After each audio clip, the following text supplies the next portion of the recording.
असम सरकार के सभी मंत्रीगण, सांसद और विधायकगण,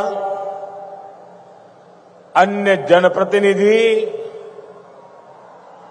और लगातार बारिश के बावजूद भी इतनी बड़ी तादाद में आप सब आशीर्वाद देने आए, ऐसे मेरे प्यारे भाइयों बहनों, नमस्कार।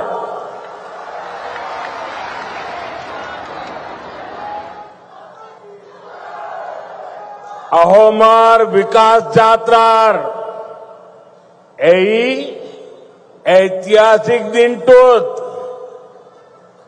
दरभंगा सिर लौकते हमाग्र ओहोमबासिक में आंतरिक उलोगारू अभिनंदन जोनाइशो।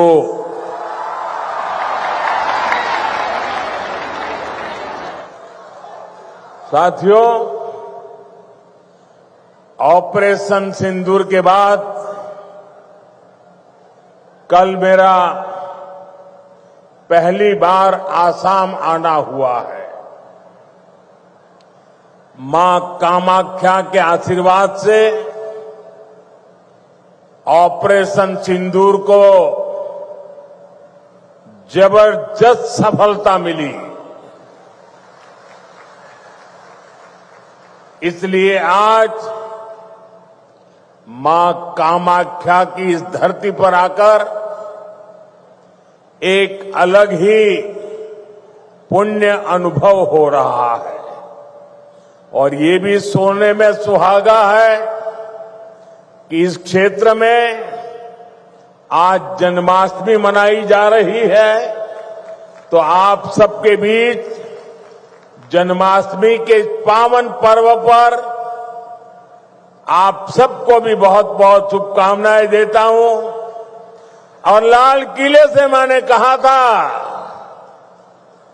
चक्रधारी मोहन को याद किया था, श्री कृष्ण को याद किया था और मैंने भविष्य की सुरक्षा नीति में एक सुदर्शन चक्र की कल्पना को लोगों के सामने रखा है। साथियों, हमारा ये मंगलदोई तो वो स्थान है जहां संस्कृति की त्रिवेणी, इतिहास के गौरव और भविष्य की आशा, सबका संगम एक साथ होता है। ये क्षेत्र असम की पहचान का भी केंद्र बिंदु है। प्रेरणा और पराक्रम से भरी इस भूमि पर आप सभी जनता जनार्दन के दर्शन करने का सौभाग्य पाकर मैं धन्य हूं। भाइयों और बहनों, कुछ दिन पहले ही हमने भारत रत्न सुधा कंठो भूपेन हजारी जी का जन्म दिवस मनाया है। कल उनके सम्मान में हुए एक बहुत बड़े कार्यक्रम का हिस्सा बनने का अवसर मुझे मिला। असम की ऐसी महान संतानों ने, हमारे पूर्वजों ने जो सपना देखा था, आज बीजेपी की डबल इंजन सरकार उसको पूरी ईमानदारी से पूरा करने में जुटी है। भाइयों बहनों, कल जब मैं भूपेन दा की जन्म शताब्दी दिवस के कार्यक्रम में था तो रात को मुझे मुख्यमंत्री जी ने एक बात बताई और आज सुबह मुझे वो वीडियो भी दिखाया। ये देख करके मुझे बहुत गहरी चोट पहुंची।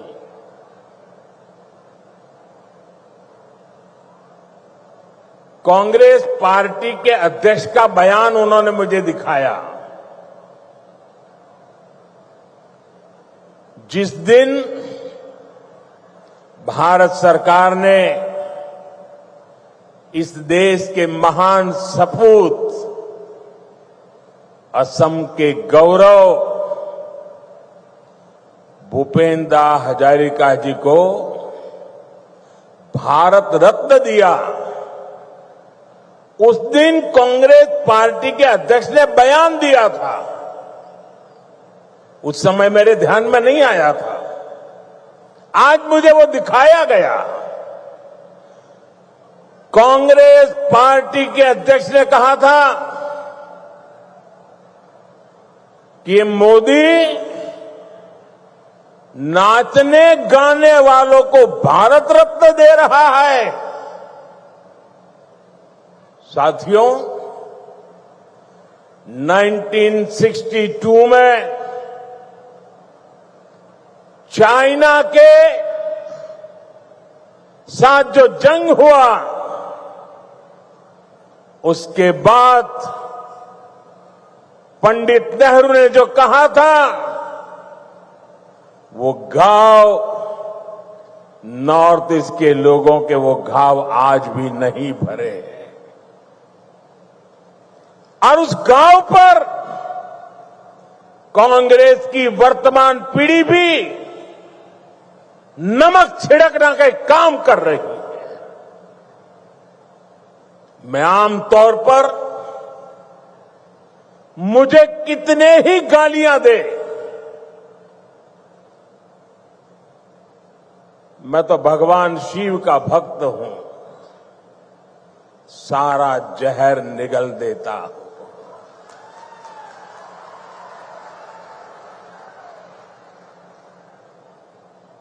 लेकिन बेशर्मी के साथ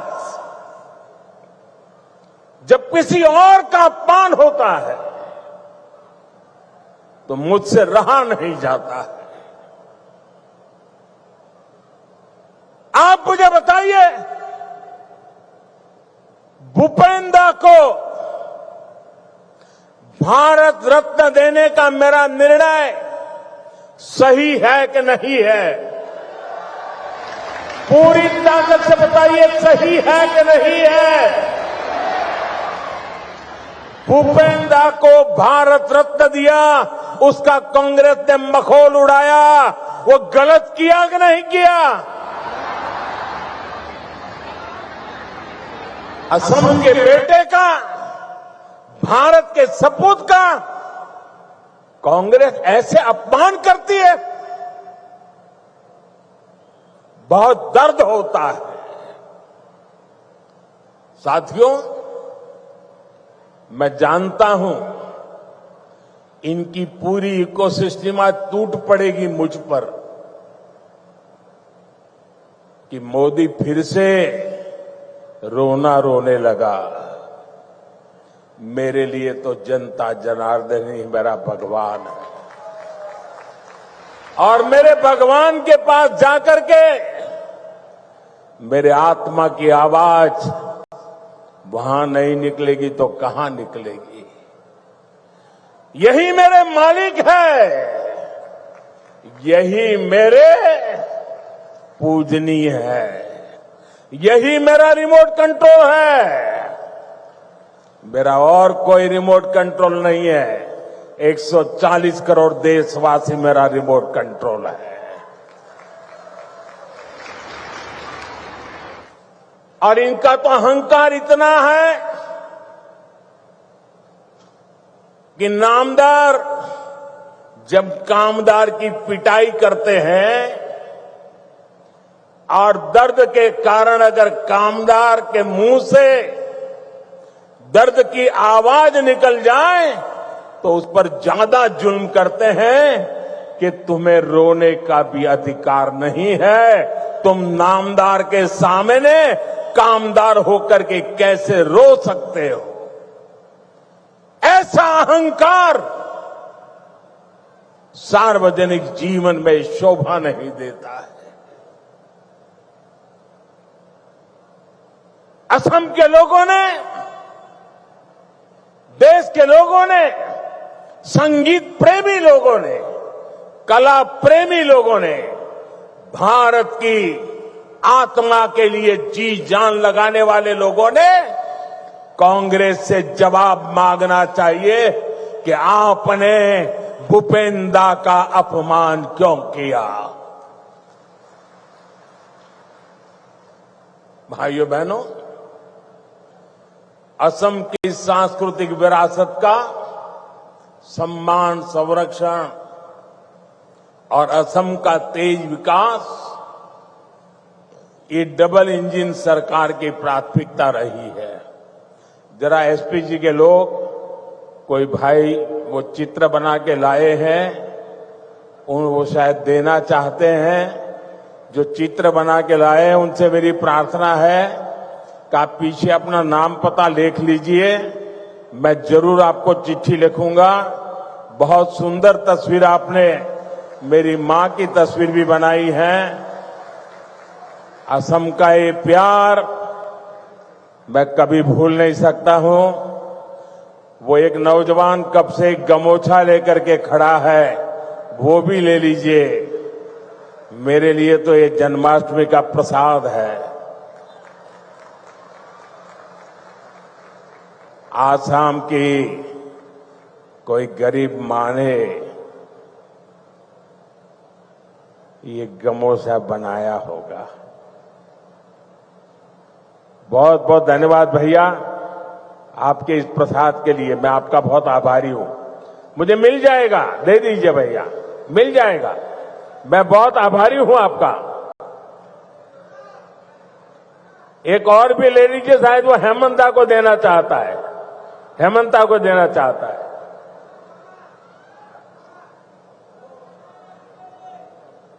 ठीक है, जहां जाना है सही जगह पे जाएगा। बहुत आपका प्यार के लिए धन्यवाद नौजवान।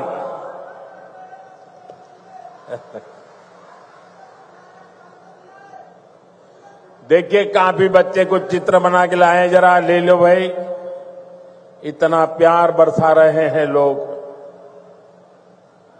ये छोटे छोटे बालक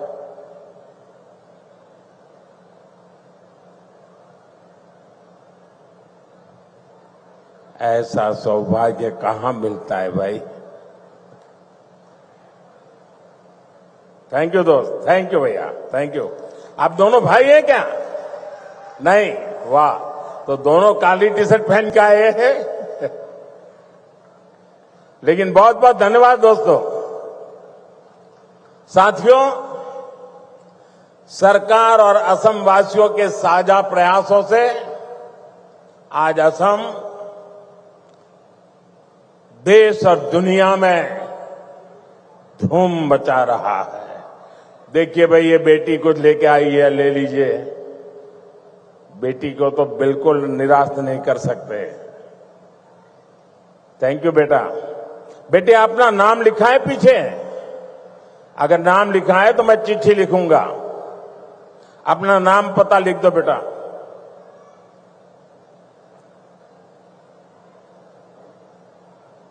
साथियों, आज भारत दुनिया का सबसे तेजी से ग्रो करने वाला देश है। वहीं असम भी देश के सबसे तेजी से ग्रो करने वाले राज्यों में एक बन गया है। एक समय था जब असम विकास में पिछड़ा हुआ था, देश के साथ कदम ताल नहीं कर पा रहा था। लेकिन आज असम करीब करीब 13% की ग्रोथ रेट से आगे बढ़ रहा है। बेटा, बहुत बहुत धन्यवाद। साथियों, 30% ग्रोथ, 13% ग्रोथ, ये बहुत बड़ी अचीवमेंट है। ये आपकी अचीवमेंट है। हो जाए ताली आज आपके नाम पर। हमारे नाम पर तो आप बहुत तालियां बजाते हैं, मैं आज आपके पसीने पर ताली बजाना चाहता हूं।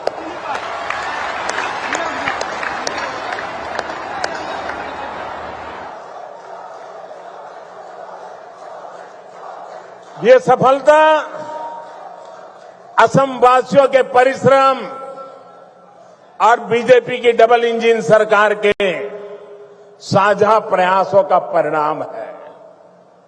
मुझे खुशी है कि असम की जनता इस पार्टनरशिप को लगातार मजबूत कर रही है।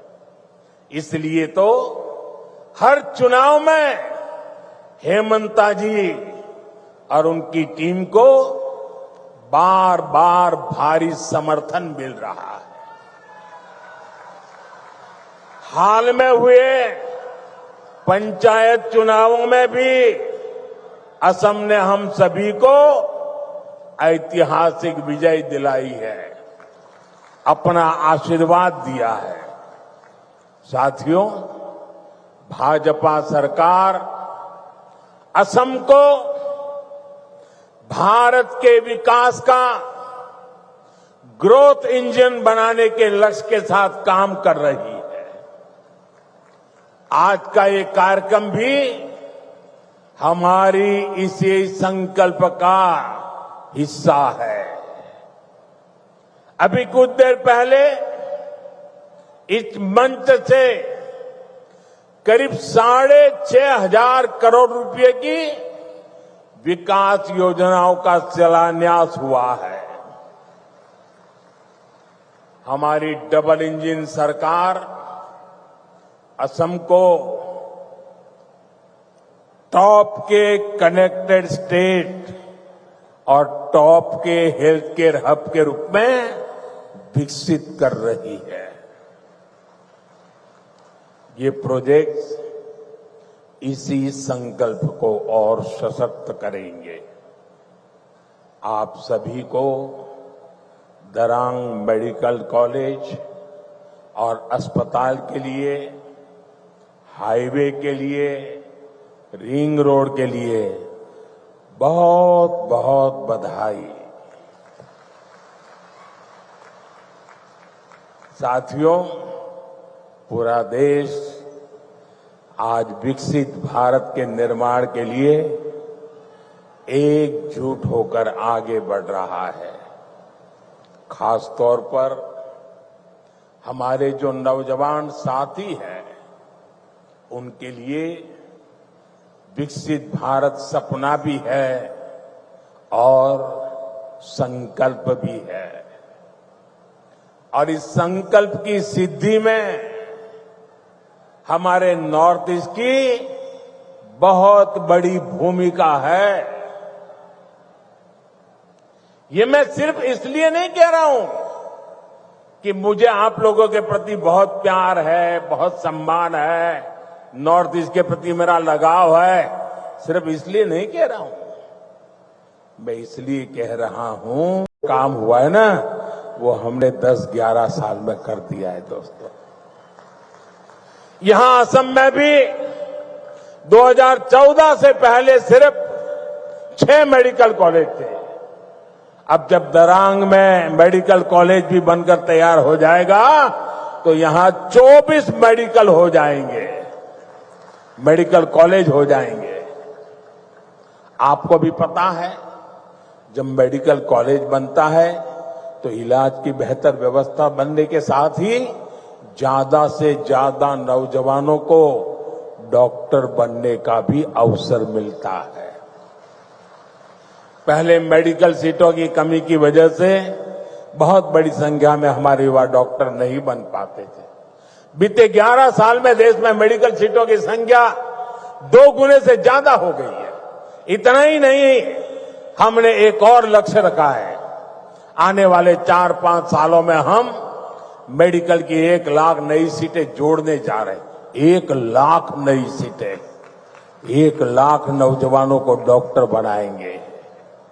साथियों, ये हम ऐसे काम करते हैं, अगर इस देश में 3 करोड़ लखपति दर्जे बनाने का काम करते हैं तो 1 लाख नए डॉक्टर बनाने का भी काम करते हैं। साथियों, असम देशभक्तों की भूमि है। विदेशी आक्रांताओं से देश की रक्षा हो या फिर आजादी की लड़ाई में बलिदान हो, असम की भूमिका बहुत बड़ी है।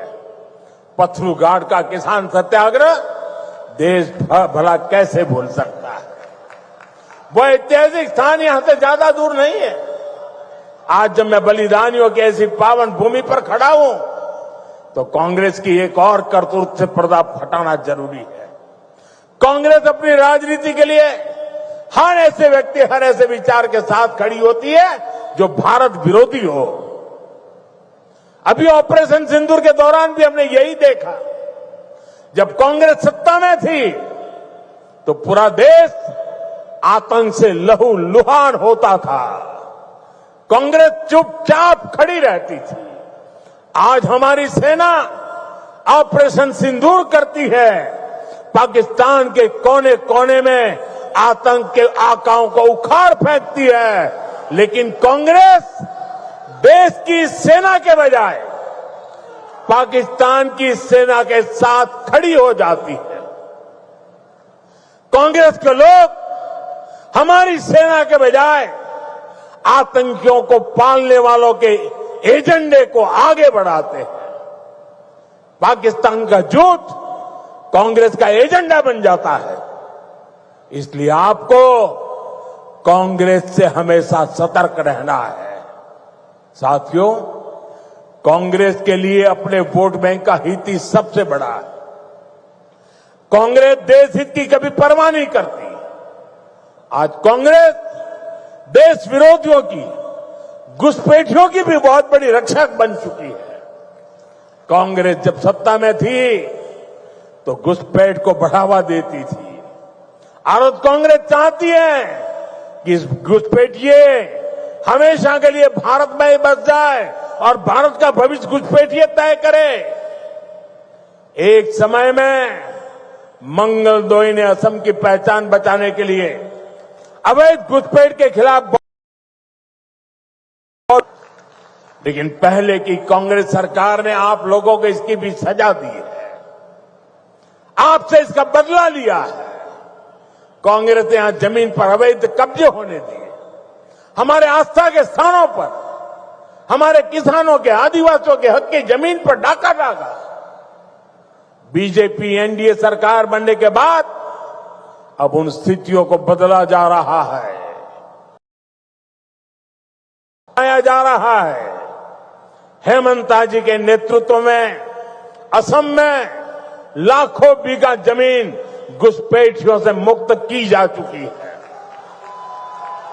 दरांग जिले में भी बहुत बड़ी जमीन से कब्जा हटाया गया है। यहां गोरूखुंटी इलाके में कांग्रेस के समय घुसपैठियों का कब्जा था।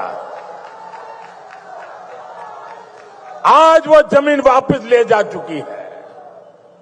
अब वहां किसानों के लिए गोरू चल रही है। वहां के नौजवान अब कृषि सैनिक बनकर खेती कर रहे हैं। सरसों, मक्का, उड़द, तिल, कद्दू सब कुछ वही उग रहा है। यानी जो जमीन कभी घुसपैठियों के कब्जे में थी, आज वही जमीन असम के कृषि विकास का नया केंद्र बन गई है।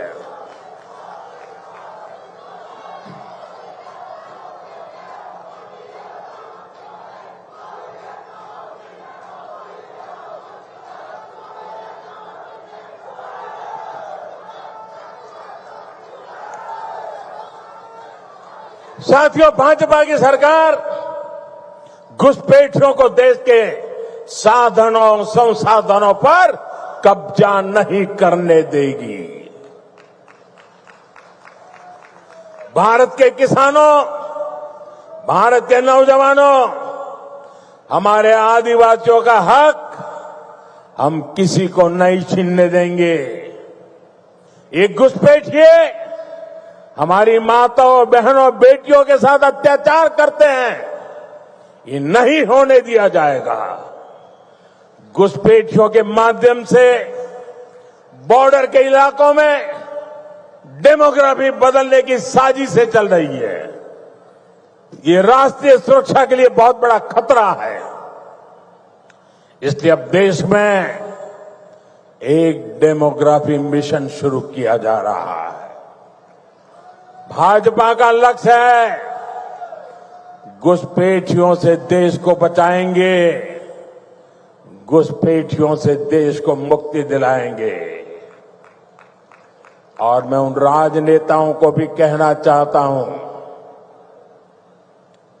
आप जो चुनौती लेकर के मैदान में आए ना, मैं सुना तान करके उस चुनौती को स्वीकार करता हूं। और लिख लो,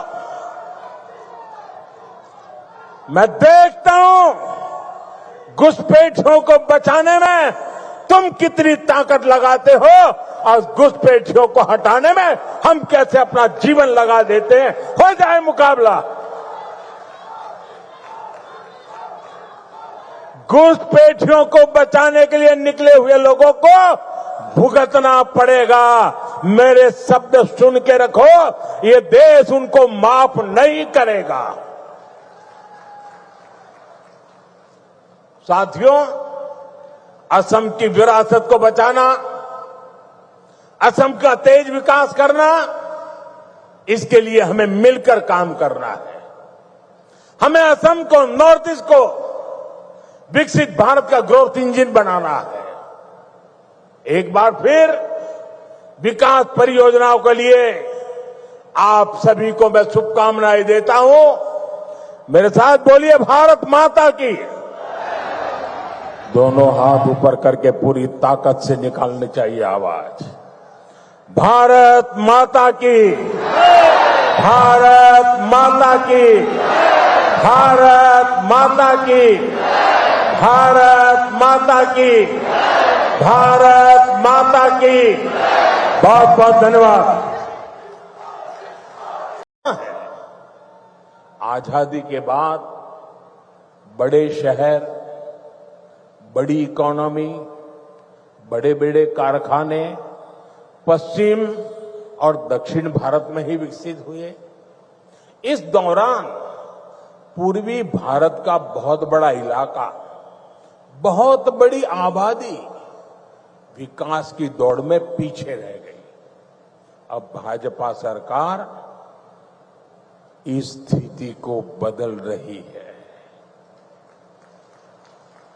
21वीं सदी के 25 साल बीत चुके हैं।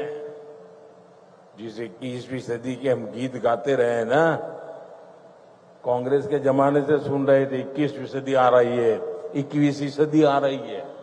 आकर के भी 1/4 समय तो पूरा हो गया। अब 21वीं सदी का ये अगला हिस्सा ईस्ट का है, नॉर्थ ईस्ट का है। अब आपका टाइम आया है। असम का, नॉर्थ ईस्ट का समय आया है। आपका समय आया है। मेरे नौजवानों, अब समय आपकी मुट्ठी में है। भाई एक और बच्चा कुछ लेके आ गया, ले लीजिए भाई।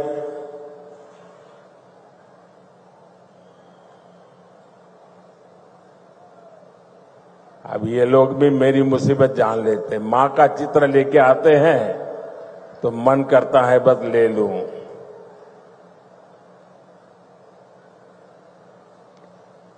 दे दो बेटे, ये मेरे साथी हैं। पीछे अपना नाम पता लिख लेना, मैं कलेक्ट कर लूंगा इसको, आपको चिट्ठी लिखूंगा। जरा ये लेकर के दे दीजिए भी एसपीजी वालों को। साथियों, किसी भी क्षेत्र के तेज विकास के लिए तेज कनेक्टिविटी बहुत जरूरी है। इसलिए हमारी सरकार का बहुत अधिक फोकस नॉर्थ ईस्ट में कनेक्टिविटी पर रहा है। रोड, रेल, एयर जैसी physical connectivity, 5G, internet, broadband जैसी डिजिटल कनेक्टिविटी, इससे आप लोगों को सुविधा मिली, जीवन आसान हुआ, बिजनेस करना आसान हुआ। इस कनेक्टिविटी से आप लोगों के लिए घूमना फिरना आसान हुआ, टूरिज्म का विस्तार हुआ और इसने यहां के हमारे नौजवानों के लिए नौकरी के, रोजगार के नए अवसर भी बनाए। साथियों, कनेक्टिविटी के इस महाअभियान का असम को भी बहुत लाभ मिला है। मैं आपको एक उदाहरण देता हूं। आजादी के 6 दशक तक दिल्ली में कांग्रेस की सरकार रही। असम में दशकों तक कांग्रेस रही, लेकिन कांग्रेस ने 60-65 सालों में ब्रह्मपुत्र पर सिर्फ 3 पुल बनाए। 60-65 साल में 3। फिर आपने हमें सेवा करने का मौका दिया और 1 दशक में हमारी सरकार ने 6 बड़े ब्रिज बना दिए। 6 बड़े ब्रिज। अब मुझे बताइए, इतना काम करेंगे तो आप खुश होंगे कि नहीं होंगे? आपके आशीर्वाद मिलेंगे कि नहीं मिलेंगे? आपका प्यार मिलेगा कि नहीं मिलेगा? आप खुश हैं ना? मैं और भी काम करना चाहता हूं, बस आशीर्वाद देते रहिए।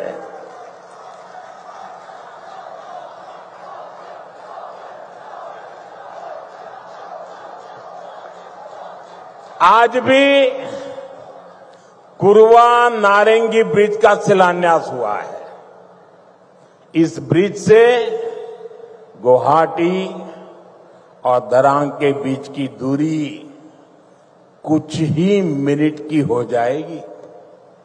इससे आम लोगों के समय और पैसे की बचत होगी, ट्रांसपोर्टेशन सस्ता होगा, टाइम कम लगेगा, ट्रैफिक की परेशानियां कम होगी और इसके कारण कीमतें भी कम होती है। साथियों, नई रिंग रोड से आपको बहुत फायदा होगा। जब ये बन जाएगी तो ऊपरी आसाम की तरफ जाने वाली गाड़ियों को शहर में आने की जरूरत ही नहीं पड़ेगी। ये ring road 5 national highway, 2 state highway, 1 airport, 3 railway station और 1 इनलैंड वाटर टर्मिनल को आपस में जोड़ने का काम करेगा। यानी असम में पहली बार सीमलेस मल्टी मॉडल कनेक्टिविटी का पूरा नेटवर्क होने का ये है डबल इंजन की बीजेपी सरकार का विकास का मॉडल। साथियों, हम आज की नहीं बल्कि अगले 25-50 साल की जरूरतों के मुताबिक देश को तैयार कर रहे हैं, क्योंकि 2047 जब आजादी के 100 साल होंगे ना, विकसित भारत बना के रहना है दोस्तों। आपके लिए बनाना है, आपके बच्चों के लिए बनाना है, नौजवानों के उज्जवल भविष्य के लिए बनाना है।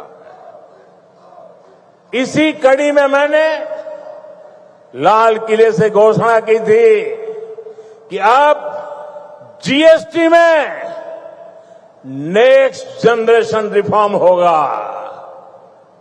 आज मैं इस रिफॉर्म की खुशखबरी के साथ आपके बीच आया हूं। आज से ठीक 9 दिन के बाद नवरात्रि का पहला दिन होगा। जीएसटी की दरें बहुत कम हो जाएगी। और इससे असम के, देश के हर परिवार को फायदा होगा। रोजमर्रा की बहुत सारी चीजें और सस्ती हो जाएगी। हमने सीमेंट पर टैक्स कम किया है। इसके लिए जिसको घर बनाना है उसका खर्चा कम होगा। कैंसर जैसी अनेक गंभीर बीमारियों की अनेक महंगी दवाएं सस्ती हो जाएगी। बीमा कराना सस्ता हो जाएगा। और जिस नौजवानों को मोटरसाइकिल लेनी है, नई कार खरीदनी है, वो भी सस्ती हो जाएगी। आजकल आप देखते होंगे मोटर कंपनियों में ऐसी होड़ मची है, एडवर्टाइजमेंट दे रहे हैं 60,000 कम, 80,000 कम, 1,00,000 रुपया कम, लगातार इससे जुड़े विज्ञापन दे रहे हैं। यानी माताएं बहनें हो, नौजवान हो, किसान हो, दुकानदार हो, सबका फायदा होने वाला है। ये फैसला आपके त्योहारों की चमक और बढ़ाने वाला है। साथियों, इन त्योहारों में आपको मेरी एक बात भी ध्यान रखनी है। मैं अपनी बात बताऊं? मैं मेरी बात बताऊं? आप कहो तो बताऊं? सबके सब हाथ ऊपर करके बताइए, बताऊं? मेरी बात मानोगे? बैठो बेटा, बैठो। थैंक यू बेटा, थैंक यू। उसको तकलीफ मत दीजिए, उसको शारीरिक तकलीफ है, प्लीज उसको परेशान मत कीजिए। ले लेंगे। जरा कैमरामैन वो चिट्ठी ले लो, उनसे चिट्ठी ले लो। कोई नौजवान, बैठो बेटा, आप परेशान मत होना, उसको परेशान मत कीजिए। अरे भाई, उसको तकलीफ हो रही है भाई, मेरा प्रणाम भैया, उसको परेशान मत कीजिए प्लीज। उसको, मुझे अच्छा नहीं लगता है भैया, प्लीज। आप यहां तक आए, शरीर को इतना कष्ट देकर के आए, मैं आपका आभारी हूं। साथियों, जरा फिर से हाथ करके बताइए, मैं जो कहूंगा मेरी बात मानोगे? ऐसा नहीं, सबका हाथ ऊपर होना चाहिए, उधर भी। मेरी बात मानोगे? पक्का मानोगे? इतना कर लीजिए, देश आगे बढ़ जाएगा। तो मेरे लिए नहीं, मैं आपसे देश के लिए मांग रहा हूं। मैं आपसे आपके बच्चों के उज्जवल भविष्य के लिए मांग रहा हूं। और मैं आपसे यही कहता हूं कि आप मुझे वादा कीजिए, अब जो भी खरीदेंगे वो स्वदेशी होगा। खरीदेंगे, स्वदेशी खरीदेंगे, मेड इन इंडिया खरीदेंगे। और मेरी स्वदेशी की व्याख्या बहुत सिंपल है। कंपनी किसी भी देश से क्यों ना आई हो, नाम किसी भी देश का क्यों ना हो, लेकिन वो हिंदुस्तान में ही बना होना चाहिए। पैसा दुनिया के किसी भी देश ने लगाया हो, लेकिन पसीना मेरे देश के नौजवानों का होना चाहिए।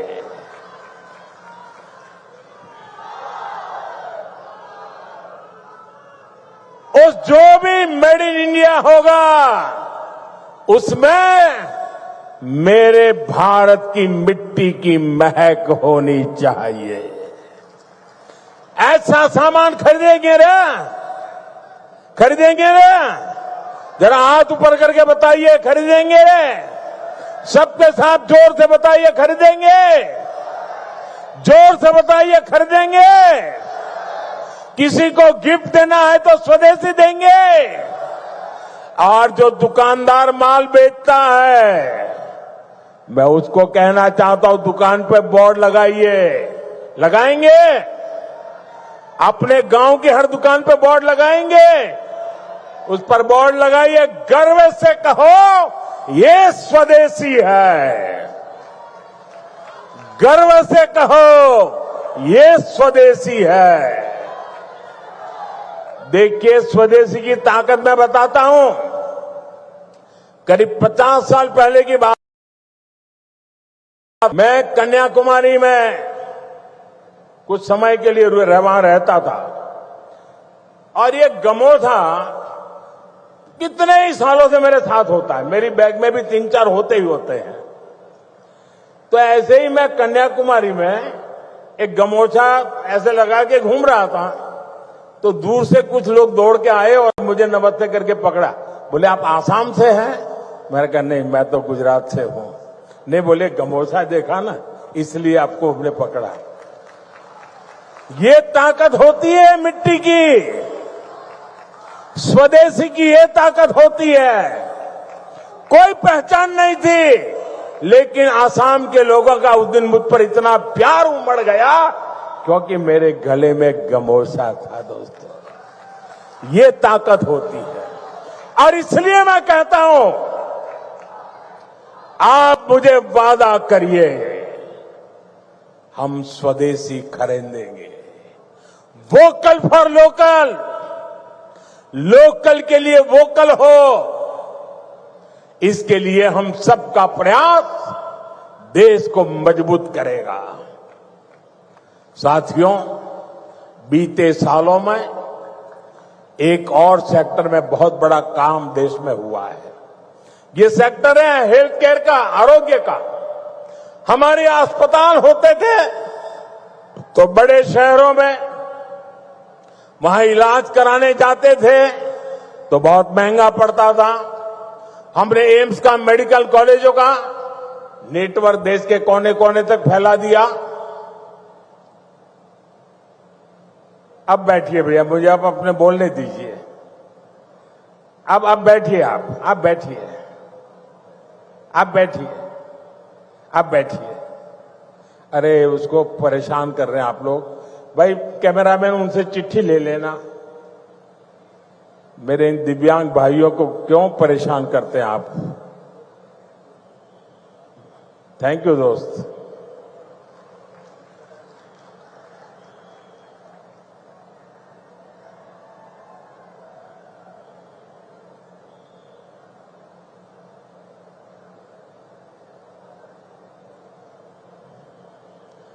यहां असम में तो विशेष तौर पर कैंसर के हॉस्पिटल भी बनाए गए। बीते 11 वर्षों के दौरान भारत में मेडिकल कॉलेजों की संख्या 2 गुनी हो गई है। यानी आजादी के 60-65 सालों में जितने मेडिकल कॉलेज बने, बीते 11 वर्ष